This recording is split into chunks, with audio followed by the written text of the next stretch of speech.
نحمدہ ونصلی علی رسولہ الکریم اما بعد اعوذ باللہ من الشیطان الرجیم بسم اللہ الرحمن الرحیم اتل ما اوحی الیک من الکتاب واقم الصلاة ان الصلاة تنہی عن الفحشاء والمنکر ولذکر اللہ اکبر واللہ یعلم ما تصنعون صدق اللہ العظیم اللہم صلی علی محمد وعلی آل محمد وبارک وسلم رب اشرح لی صدری ویسر لی امری واحلل عقدۃ من لسانی یفقہوا قولی واجعل لی وزیرا من اہلی آمین یا رب العالمین۔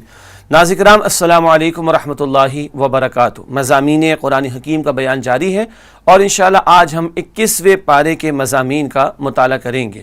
21ویں پارے میں ابتدا میں اللہ رب العالمین نے جو صورت ہمیں عطا فرمائی وہ سورۃ العنکبوت ہے اور اس کے 5ویں رکوع سے 21ویں پارے کے مضامین کا آغاز ہوتا ہے۔ سورۃ العنکبوت کا 5واں رکوع ہے، آیات 45 تا 51۔ اللہ تعالیٰ نے 21ویں پارے کے شروع میں سب سے پہلی جو رہنمائی عطا فرمائی وہ مخالفانہ ماحول میں کیا کریں اس حوالے سے ہے۔ دعوت دین کے کام میں رکاوٹیں آ رہی تھی، دور نبوی صلی اللہ علیہ وسلم میں مخالفتیں ہیں، شدید مخالفتیں ہیں۔ ایسے میں کہا جا رہا ہے اللہ کا ذکر کیا جائے، ولا ذکر اللہ اکبر، اللہ کا ذکر سب سے بڑی شے ہے۔ ذکر کی اعلیٰ ترین شکل قرآن حکیم کی تلاوت، اس کا تذکرہ آیا، اور ذکر کی جامع ترین شکل نماز کا قائم کرنا، اس کا تذکرہ آیا۔ تو ذکر سے جڑے رہو گے تو اللہ تمہارے ایمان کی قوت کو بڑھائے گا اور شدید مخالفتوں کے ماحول میں دین کی دعوت کا کام کرنا، دین کی جد و جہد کرنا تمہارے لیے آسان ہوگا۔ یہاں یہ بھی بتایا گیا ان الصلاۃ تنہی عن الفحشاء والمنکر، سورہ عنکبوت آیت نمبر 45۔ بلا شبہ نماز بے حیائی اور بری باتوں سے روکتی ہے۔ یہاں آگے یہ ذکر آیا کہ بہت سے لوگ ہٹ دھرمی پر اتر آتے ہیں، خاص طور پر اہل کتاب میں سے کچھ لوگ ہٹ دھرمی کا مظاہرہ کریں گے، لیکن اے مسلمانوں تم ان سے عمدگی کے ساتھ کلام کرنا اور خوبصورتی سے علیحدگی اختیار کر لینا۔ جب ایسے لوگوں سے گفتگو جہاں اختلاف ہو تو مشترکہ نکات پر بات ہونی چاہیے، کامن ٹرمز پر، کامن فیکٹرز پر گفتگو کرنی چاہیے تاکہ ابتدائی گفتگو شروع کی جا سکے اور پھر ڈائلاگ کو آگے بڑھایا جا سکے۔ لوگ کہتے تھے نبی اکرم صلی اللہ علیہ وسلم کو آپ موعظہ کیوں نہیں دکھاتے؟ فرمایا کہ موعظہ تو اللہ ہی دکھا سکتا ہے، قرآن سب سے بڑا موعظہ ہے، یہی رحمت ہے اور یاد دہانی کرانے کا مؤثر ترین ذریعہ بھی۔ اس کو مانو اور اس کے تقاضوں پر عمل کرو تو تمہیں نجات ملے گی۔ اس کے بعد 6واں رکوع ہے سورہ عنکبوت کا۔ یہاں پر اللہ تعالیٰ نے ہجرت کی طرف اشارہ کیا۔ اصل اہمیت خطہ زمین کی نہیں ہوتی، اللہ کی عبادت کی ہوتی ہے۔ اگر ایک خطہ زمین میں اللہ کی بندگی کرنا دشوار ہو گیا تو کوئی اور خطہ زمین اگر دستیاب ہو جہاں اللہ کی کامل بندگی کی جا سکتی ہو تو پھر ہجرت کر جانا چاہیے۔ فرمائے کہ دیکھو موت تو آنی ہی ہے، تو اس شان کے ساتھ کیوں نہ آئے کہ تم اللہ کی راہ میں نکلے ہوئے ہو۔ موت تو بستر پر بھی آ جائے گی، گھر پر بھی آ جائے گی، اور جو آج ہجرت کرے، گھر بار کو چھوڑے، فرمائے کہ اللہ کے ہاں ان کے لیے گناہوں کی معافی بھی ہے، عمدہ ٹھکانہ بھی ہے، اور جنت کے بالا خانے، ملٹی سٹوری محلات اللہ تعالیٰ ان کو عطا فرمائیں گے۔ ناظرین کرام اس کے بعد سورۃ العنکبوت کا آخری رکوع، رکوع نمبر 7، آیات 64 تا 69، اور یہاں اللہ تعالیٰ نے پہلے تو فرمایا آیت نمبر 64 میں یہ دنیا کی زندگی کیا ہے، یہ ایک ڈرامہ ہے۔ جیسے ڈرامے ہوتے ہیں نا دنیا میں، ڈائریکٹر صاحب بتاتے ہیں آپ نے یہ رول پلے کرنا ہے، آپ نے یہ رول پلے کرنا ہے، اس کے بعد کیا ہوتا ہے، سب برابر ہو جاتے ہیں اور ایوارڈ ملتا ہے پرفارمنس کے اوپر، پرفارمنس ایوارڈ، اچیومنٹ ایوارڈ ملتا ہے۔ دنیا میں اللہ نے کسی کو امیر بنایا، کسی کو فقیر، امتحان کے لیے۔ قبر میں جائیں گے سب برابر ہے، بادشاہ کا محل بھی باہر رہ گیا، غریب کی جھوپڑی بھی باہر رہ گئی۔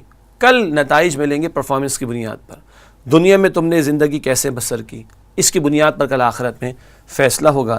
اس صورت کے آخر میں بہت قیمتی ہدایت اللہ نے دی، سورہ عنکبوت کی آیت نمبر 69، وَالَّذِينَ جَاهَدُوا فِينَا لَنَهْدِيَنَّهُمْ سُبُلَنَا، اور جو لوگ ہماری راہ میں جہاد کرتے ہیں، محنت کرتے ہیں۔ یہ مکی صورت ہے، یہ جنگ کا مطلب یہاں پہ نہیں نکلتا۔ جنگ بھی اسلام میں ہے، شرائط کے ساتھ ہے، مقاصد کے ساتھ ہے، مگر یہاں اسٹرگل، محنت، جد و جہد۔ جو ہماری راہ میں محنت کریں گے، جد و جہد کریں گے، ہم اپنے راستوں کی ہدایت ان کو عطا فرما دیں گے۔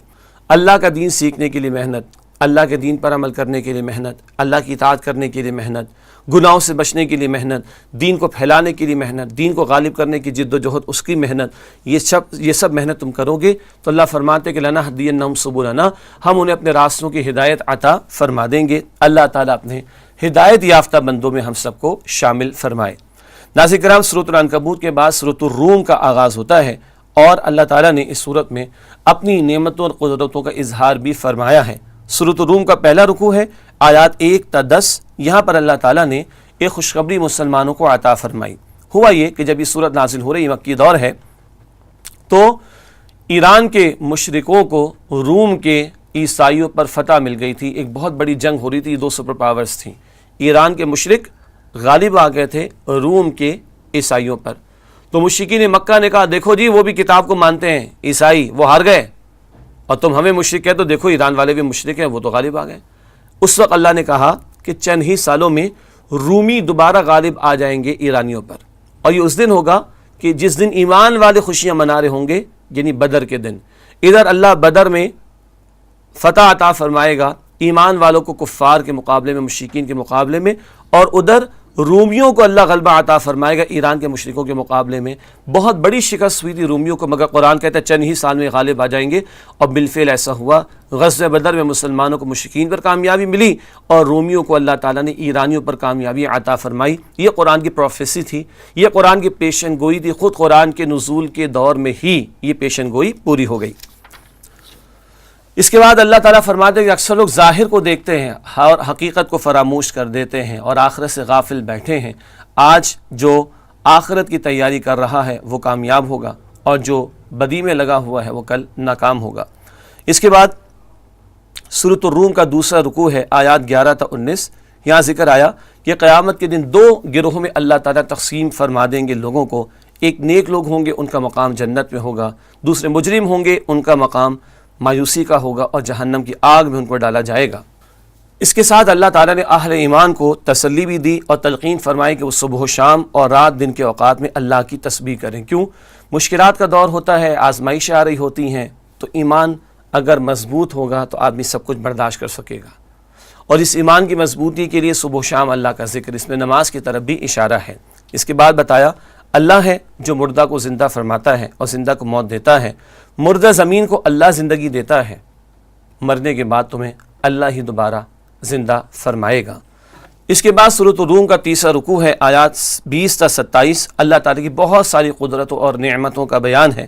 فرمایا کہ اللہ سبحانہ و تعالیٰ نے مٹی سے کتنے ہی انسانوں کو, کروڑ انسانوں کو پیدا فرمایا. اللہ نے زوجین کے درمیان سکون اور اطمینان کا حصول رکھ دیا.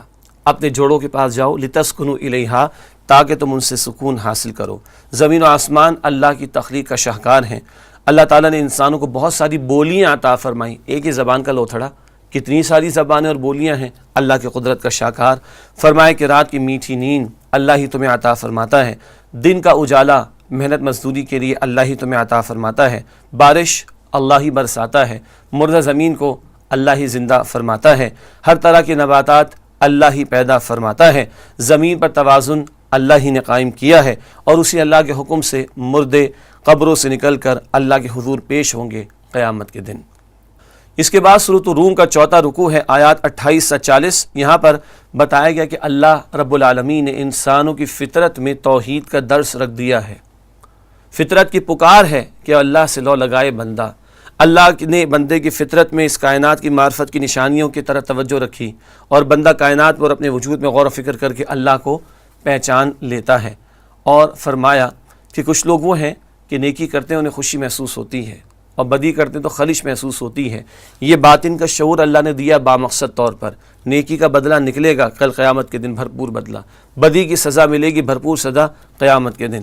مشرکین کا ذکر ہے کہ جو اللہ کے مقابلے میں جھوٹے معبودوں کی پرستش کرتے ہیں, اور بتایا مشرکین کے بارے میں انہوں نے دین کے ٹکڑے ٹکڑے کر دیے. ایک حصہ لے لیا, باقی حصہ چھوڑ دیا, اور باقی لوگوں کو کہتے ہیں وہ گمراہ ہیں معاذ اللہ. فرمایا کہ دیکھو تم جو مال خرچ کرتے ہو اللہ کی رضا کے لیے, تو اس سے تو اللہ کی قربت ملتی ہے, اور جو تم مال سود پر دیتے ہو تو اس سے اضافہ کوئی نہیں ہوتا, بلکہ اللہ کی ناراضگی جو ہے وہ بڑھتی ہے. اللہ سود خوری اور اس کی ہر شکل سے ہم سب کی حفاظت فرمائے. اس کے بعد بتایا گیا کہ تم اللہ کو ناراض کرتے ہو, وہ اللہ کے جس نے تمہیں پیدا فرمایا, اور وہی تمہیں رزق دیتا ہے, وہی موت دے گا, وہی دوبارہ زندگی دے گا. اس اللہ کو تم ناراض کرتے ہو, اس کے احکامات کو پامال کرتے ہو, اس کے ساتھ دوسروں کو شریک ٹھہراتے ہو. بتاؤ تمہارے لیے کوئی معبود ہے اللہ کے سوا جو پیدا کرتا ہو, جو رزق دیتا ہو, جو موت دیتا ہو, جو دوبارہ زندگی پر دینے پر قادر ہو؟ نہیں نا. تو پھر اللہ کی کیوں نہیں مانتے, اور اللہ کے ساتھ دوسرے جھوٹے معبودوں کو شریک کیوں ٹھہراتے ہو؟ اس کے بعد ناظرین کرام سورۃ الروم کا 5واں رکوع ہے, آیات 41 سے 53. یہاں پر گزشتہ قوموں پر آنے والے عذابوں کا تذکرہ ہے۔ ارشاد ہوا آیت نمبر 41 میں ظہر الفساد فی البر والبحر بما کسبت ایدی الناس، خشکی اور تری میں فساد برپا ہو گیا لوگوں کے کرتوت اور اعمال کی وجہ سے، لیذیقہم بعض الذی عملوا، تاکہ اللہ انہیں ان کے بعض اعمال کا مزہ چکھائے، ولعلہم یرجعون، شاید کہ وہ اللہ کی طرف لوٹیں۔ یہ کیوں ماضی میں عذاب آتے رہے؟ لوگوں کے کرتوت اور اعمال کی وجہ سے۔ آج بھی خشکی تری میں فساد برپا ہوتا ہے، مختلف عذابوں کی کیفیات ہم پر طاری کی جاتی ہے کرتوتوں کی وجہ سے ہمارے۔ اللہ کہتا ہے کچھ کا مزہ چکھا دو تاکہ تمہارے دل نرم ہوں اور تاکہ تم لوٹو اللہ کی طرف، پلٹو اللہ کی طرف۔ یہ مقصد ہے پچھلی قوموں کے بیان کا، اور یہ تنبیہات جو اللہ کی طرف سے، وارننگز جو اللہ کی طرف سے آتی ان کا، کہ ہمارے دل نرم ہوں اور ہم اللہ کی طرف رجوع کریں۔ اللہ ہمیں انفرادی اجتماعی دونوں سطحوں پر سچی توبہ کی توفیق عطا فرمائے۔ ارشاد ہوا کہ دیکھو اللہ کے عذاب سے بچنے کے لیے اللہ کی اطاعت کرو اور اپنی اطاعت کو خالص کر لو اللہ کے لیے، زندگی کے ہر گوشے میں اللہ تعالیٰ کی اطاعت کرو، تبھی تم دنیا اور آخرت کی رسوائی اور عذاب سے بچ سکو گے۔ ناظرین کرام، اس کے بعد سورۃ الروم کا آخری رکوع ہے، رکوع نمبر 6، آیات 54 تا 60۔ اللہ تعالیٰ نے ارشاد فرمایا کہ انسان تم دیکھو کہ تمہیں اللہ نے لاچار اور کمزور پیدا کیا، کیسے چھوٹے سے تم بچے تھے، پھر اللہ تعالیٰ نے تمہیں رفتہ رفتہ قوت دی، توانائی دی، تم پورے جوان ہو گئے، اور پھر اس کے بعد بڑھاپے میں اللہ تمہیں پہنچا دیتا ہے، تم کلیتاً اللہ کے اختیار میں ہو، عمل کا تھوڑا موقع دیا اللہ نے تمہیں، لیکن تمہارا یہ وجود پورے کا پورا اللہ ہی کے اختیار میں ہے۔ فرمایا کہ کل مجرمین کی حسرت ہوگی قیامت کے دن، اے کاش ہمیں ایک موقع مل جائے، اے کاش ہم دنیا میں نیک عمل کر لیتے، مگر کل کی حسرت کا کوئی فائدہ نہیں ہوگا۔ اللہ کے نبی محترم صلی اللہ علیہ وسلم کو خوشخبری عطا کی گئی کہ ان قریب اللہ کا وعدہ پورا ہو کر رہے گا اور اللہ کا دین غالب ہو کر رہے گا، پس آپ استقامت کا مظاہرہ کیجئے، حق پر ڈٹے رہیے، کسی قسم کی کوئی پیشکش مشرکین و کفار کی طرف سے آپ کو سیدھی راہ سے نہیں ہٹا سکتی۔ ناظرین کرام، اس کے بعد سورہ لقمان کا آغاز ہوتا ہے۔ جناب لقمان حکیم لقمان کے نام سے مشہور تھے، عرب کے لوگ ان سے واقف تھے۔ اس سورت میں جناب لقمان نے اپنے بیٹے کو کچھ وصیتیں فرمائی تھیں، اس کی نسبت سے سورت کا نام سورہ لقمان ہے۔ آئیے اس کا مطالعہ شروع کریں۔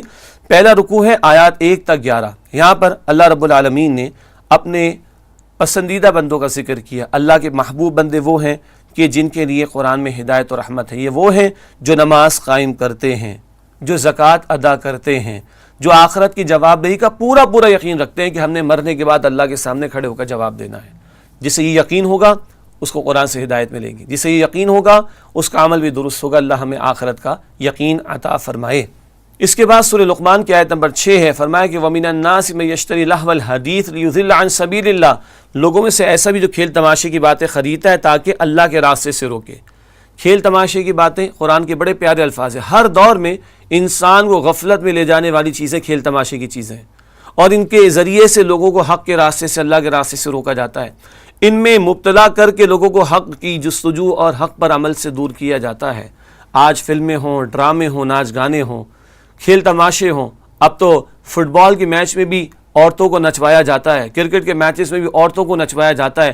ہر طرف یہ کھیل تماشے، انہی لہو و لعب و کھیل تماشوں میں لگا کر اللہ کے راستے سے روکا جاتا ہے۔ فرمایا کہ ایسے لوگوں کے لیے شدید عذاب کا ڈراوا ہے اللہ سبحانہ و تعالیٰ کی طرف سے۔ یہ وہ لوگ ہیں کہ جو اللہ کی نصیحت کو تکبر کرتے ہوئے جھٹلا دیتے ہیں اور خود بھی رکتے ہیں اور دوسروں کو بھی اللہ کی طرف سے آئے ہوئے حق سے روکنے کی کوشش کرتے ہیں۔ اللہ تعالیٰ ہمیں حق کا ساتھ دینے کی توفیق دے، اور یہ تمام کھیل تماشے کی چیزیں جو غافل کر دیتی ہیں انسان کو، ان سے اللہ تعالیٰ ہمیں اجتناب کرنے کی توفیق عطا فرمائے۔ اس کے بعد سورہ لقمان کا دوسرا رکوع ہے، آیات 12 تا 19۔ بڑی قیمتی نصیحتیں ہیں جناب لقمان کی جو انہوں نے اپنے بیٹے کو کی تھیں، اور اتنی پیاری وصیتیں کہ اللہ تعالیٰ نے قرآن حکیم میں ان کو نقل فرما دیا۔ پہلی وصیت تو یہ کی جناب لقمان نے اپنے بیٹے کو، بیٹا اللہ کے ساتھ کسی کو شریک نہ کرنا، ان الشرک لظلم عظیم، یقینا شرک سب سے بڑا ظلم ہے۔ اللہ تعالیٰ مجھے اور آپ کو شرک کی ہر قسم سے محفوظ رکھے۔ اس کے بعد ماں باپ کا بیان ہے، لیکن ماں باپ کے تعلق سے جو وصیت ہے اس کو اللہ نے اپنے الفاظ میں گویا کہ عطا فرمایا۔ فرمایا کہ ہم نے انسان کو وصیت کی والدین خصوصاً ماں کے ساتھ حسن سلوک کے بارے میں، لیکن اگر ماں باپ ان جاہداکا لتشرک بی ما لیس لک بہ علم فلا تطعہما، اگر ماں باپ تمہیں مجبور کریں کہ تم اللہ کے ساتھ کسی کو شریک کرو، اگر ماں باپ تمہیں مجبور کریں کہ تم اللہ کے ساتھ کسی کو شریک کرو تو ان کی بات نہ ماننا. حق سب سے ٹاپ پر اللہ کا ہے، ماں باپ کا حق اس سے نیچے ہے.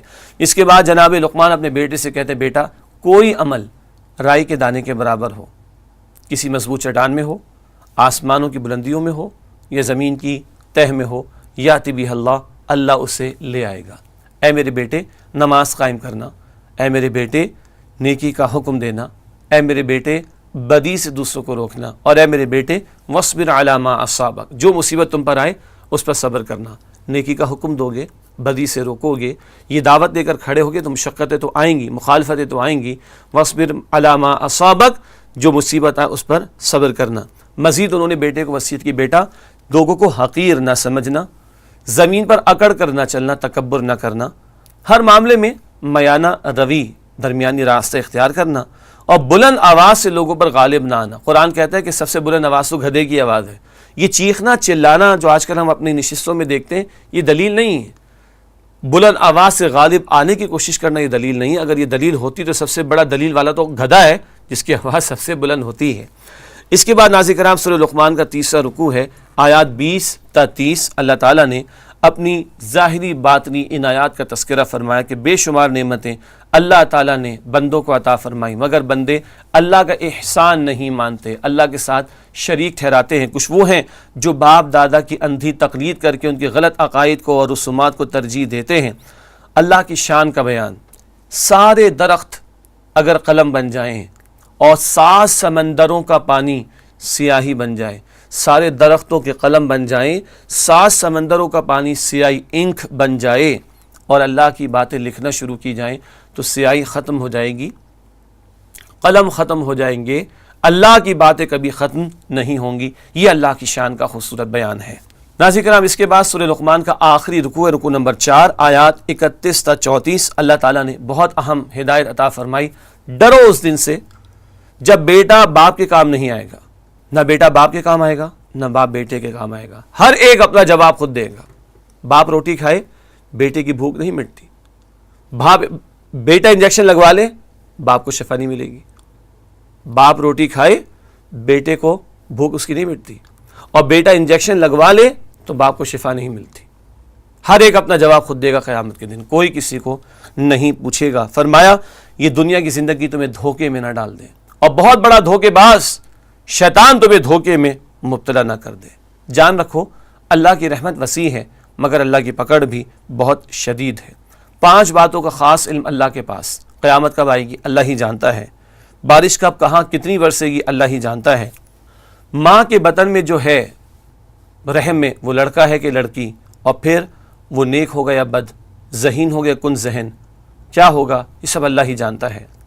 کل کیا ہوگا کوئی نہیں جانتا سوائے اللہ کے، اور کسی کی موت کہاں واقع ہوگی اللہ کے سوا کوئی نہیں جانتا. اللہ ہی ہے جو خوب جاننے والا اور خوب خبر رکھنے والا ہے. ناظرین کرام اس کے بعد سورۃ السجدہ کا آغاز ہوتا ہے. یہ سورت اللہ کے نبی صلی اللہ علیہ وسلم جمعے کے دن نماز فجر کی پہلی رکعت میں تلاوت فرماتے تھے. سورۃ السجدہ میں اللہ تعالیٰ نے مؤمنانہ اور مجرمانہ کرداروں کی وضاحت فرمائی ہے. پہلا رکوع ہے آیات 1 تا 11. یہاں اللہ، قرآن اور انسان کی عظمت کا تذکرہ ہے. اللہ تعالیٰ نے ارشاد فرمایا قرآن بلا شبہ اللہ کا کلام ہے، انسانوں کی ہدایت کے لیے عطا کیا گیا. اللہ کے سوا کوئی مشکل کشا حاجت روا نہیں ہے. اللہ نے ہر شے عمدہ بنائی. انسان کی تخلیق مٹی گارے سے کی، نطفے سے پیدا کیا، اور نسل انسانی کو آگے بڑھایا اللہ سبحانہ و تعالیٰ نے. اللہ نے انسان کے خاکی وجود میں اپنی روح میں سے کچھ پھونک کر اس انسان کو اشرف المخلوقات بنایا ہے. قیامت آ کر رہے گی اور گناہ گار برے انجام سے دوچار ہوں گے.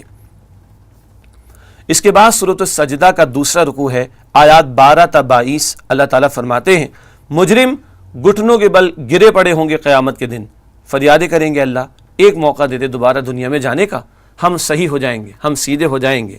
مگر ان کی یہ التجا رد کر دی جائے گی. اللہ اس برے اور حسرت ناک انجام سے ہم سب کی حفاظت فرمائے. ناظرین کرام آج مہلت ہے، اللہ اس مہلت سے فائدہ اٹھا کر کل کی اصل زندگی کی تیاری کی ہم سب کو توفیق عطا فرمائے. ارشاد ہوا کہ نیک بندے ان کے برعکس ہوتے ہیں، ان کا معاملہ تو بڑا حسین ہوگا. یہ نیک بندے کون ہیں؟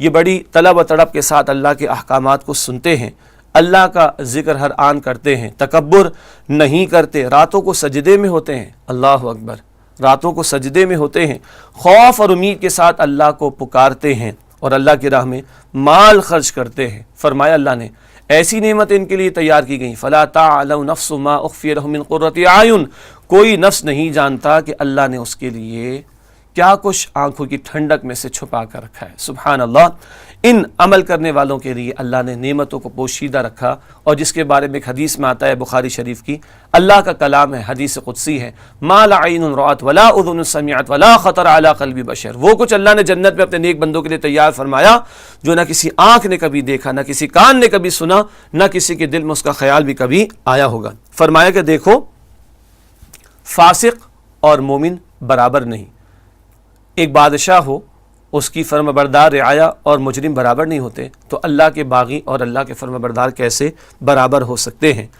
اس کے بعد تیسرا اور آخری رکوع سورۃ السجدہ کا آیات 23 سے 30 اللہ تعالیٰ نے بنی اسرائیل کا تذکرہ فرمایا، اور بنی اسرائیل کے سعادت مند لوگوں کو اللہ نے امامت کے منصب پر فائز فرمایا۔ کب؟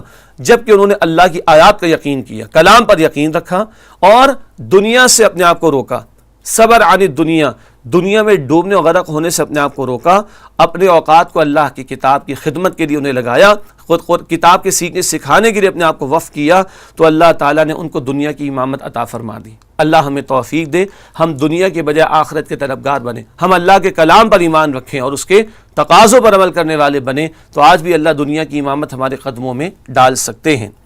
ناظرین کرام، اس کے بعد سورۃ الاحزاب کا آغاز ہوتا ہے۔ کئی مکی صورتوں کے بعد اب ایک مدنی صورت ہے سورۃ الاحزاب، بہت قیمتی معاشرتی ہدایات جس میں پردے کے احکامات بھی شامل اس صورت میں ہمارے سامنے آتے ہیں الحمدللہ۔ سب سے پہلا رکوع ہے سورۃ الاحزاب کا، آیات 1 تا 8۔ اللہ تعالیٰ نے نبی صلی اللہ علیہ وسلم کو اللہ ہی کی اطاعت کرنے، اللہ ہی پر توکل کرنے کا حکم دیا، اور فرمایا کہ کفار و منافقین کے دباؤ کو قبول نہ کریں۔ ظاہر بات ہے یہ خطاب اللہ کے نبی محترم علیہ السلام سے، لیکن ہمیں کہا جا رہا ہے اللہ کی اطاعت کرنا، اللہ پر توکل کرنا، اور کفار اور منافقین کی خواہشات کی پیروی نہ کرنا۔ یہاں دو اہم مسائل پر توجہ دلائی گئی۔ پہلی بات، زہار کا معاملہ۔ زہار یہ ہوتا عرب کے معاشرے میں کوئی اپنی بیوی کو کہتا تو میری ماں کی طرح پہ تعلق قائم نہ کرتا، فرمایا کہ نہیں، ایک انسان کی ایک ہی ماں ہوتی ہے، اور تمہارا اپنی بیوی کو ماں کہہ دینا اس سے وہ تمہاری ماں نہیں بن جاتی۔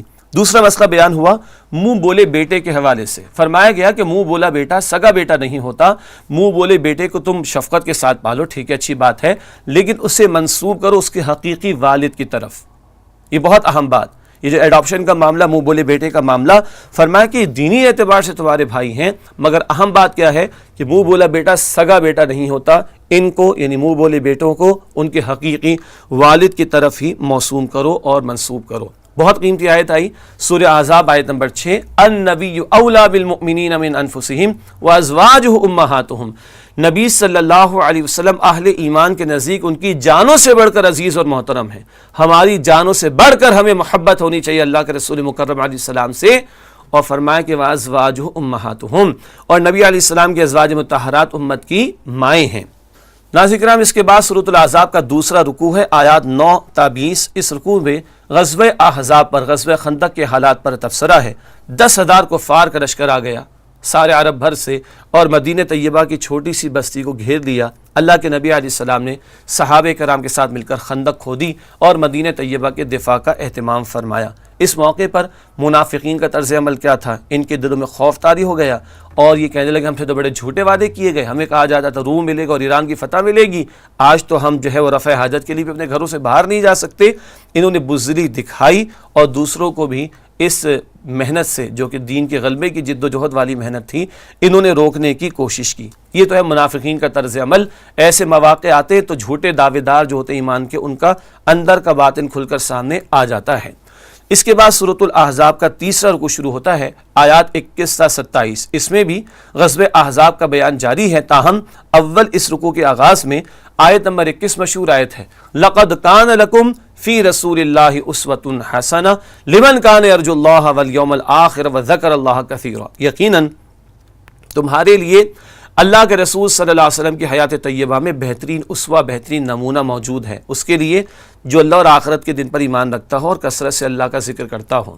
اللہ تعالیٰ نے نبی محترم علیہ السلام کے اسوہ کو بہترین اسوہ قرار دیا. اللہ کے رسول انفرادی زندگی کے بھی آداب بتائے، عبادات، معاملات، خوشی، غمی، رزق حلال کمانا، حرام سے بچنا، یہ سب بھی رہنمائی دی، اور اجتماعی معاملات کی بھی رہنمائی دی. معاشرتی ہدایات، سیاسی ہدایات، معاشی ہدایات، عدالت کے لیے، ریاست کے لیے، حکومت کے لیے ہدایات. اور اللہ کے نبی محترم ایک جد و جہد کر کے ہمیں بتا گئے کہ کیسے اللہ کے دین کو غالب کرنا ہے. غزوہ خندق کے بیان کے درمیان یہ آیت آتی، بالکل درمیان میں، اور اللہ کے نبی خود خندق کھودنے میں شریک عمل ہیں. ایک صحابی آتے ہیں، یا رسول اللہ میں نے پتھر باندھا پیٹ پر. آپ نے کہا میں نے 2 باندھے ہوئے ہیں. خود کدالیں چلائیں اللہ کے رسول نے. اللہ کے دین کے غلبے کی جد و جہد میں اللہ کے نبی محترم خود بنفس نفیس شریک ہیں. صرف خوشبو اور مسواک اور سرما لگانے تک اسوہ حسنہ محدود نہیں. اللہ کے دین کے غلبے کے لیے میدان عمل میں آنا. کبھی بدر کا میدان سجا تو کبھی احد کے میدان میں 70 لاشیں اٹھائے اللہ کے نبی محترم علیہ السلام نے، تو کبھی غزوہ خندق کے موقع پر خندق کے کھودنے کے عمل میں شریک. یہ ہے تمہارے لیے رسول اللہ علیہ السلام کی زندگی میں بہترین نمونہ موجود ہے. اب ایمان والوں کا بیان. جب ایمان والوں نے کفار کے لشکر دیکھے، ان کے ایمان میں اضافہ ہو گیا. وہ کہنے لگے ھذا ما وعدنا اللہ ورسولہ وصدق اللہ ورسولہ. اللہ اکبر. ایمان والوں کی عجیب شان. لشکر آ گئے، حملہ آور ہونے کے لیے کہہ رہے یہ تو وعدہ کیا تھا اللہ اور اللہ کے رسول نے. سچ فرمایا اللہ اور اللہ کے رسول نے، ہمارے امتحان تو ہونا تھا، ہماری آزمائش تو ہونی تھی، ہم تیار ہیں اور اللہ کے دین کی سربلندی کے لیے جانیں لٹانے کو تیار ہیں. یہ ایمان والوں کی ایمانی کیفیت کا بیان سامنے آیا. بہرحال 1 مہینے کا محاصرہ ہوا. اس کے بعد اللہ نے زور کی آندھی چلا دی اور کفار کا لشکر ناکام چلا گیا. ان کی جانور رسیاں توڑا کر بھاگ گئے، دیگیں الٹ گئی، خیمے اکھڑ گئے، اور زوردار آندھی چلا کر اللہ نے ان کو ناکام فرما دیا. اس کے بعد اسی رکوع میں بنو قریظہ، یہ قبیلہ تھا یہود کا، ان کا ذکر بھی ہے. اس غزوہ احزاب کے موقع پر انہوں نے معاہدے کی خلاف ورزی کی اور مسلمانوں کا ساتھ نہیں دیا.